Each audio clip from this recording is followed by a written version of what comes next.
Hello bachcho, let's say this question. The metal M forms an oxide M2O3. The formula of its nitride will be options are M2N3, Mn, M2N और M3N2. चलिए इस question को solve करते हैं बच्चों। सबसे पहले तो ये देखते हैं कि इस क्वेश्चन को सॉल्व करने के लिए हमारे पास कौन से की कॉन्सेप्ट की जानकारी होनी चाहिए। देखो ये जो सवाल हमारे पास आया है बच्चों, ये है मॉलिक्यूलर फॉर्मूला का।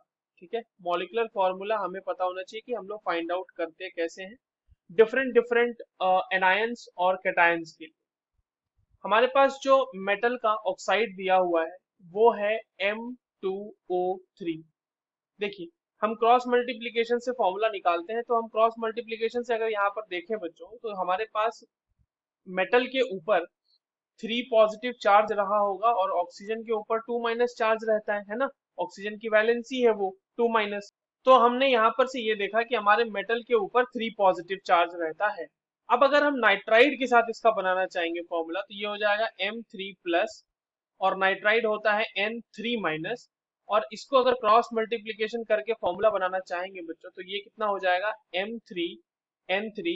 हालांकि इसे हम सिंपल रेशियो में लिखना चाहते हैं, लिखते हैं सिंपलेस्ट रेशियो में, स्मॉलेस्ट रेशियो में, तो ये हो जाएगा Mn, है ना।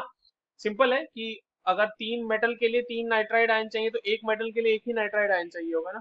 तो this is the formula for the nitride of the given metal, so the correct answer will be option B. I hope you understood this well. All the very best.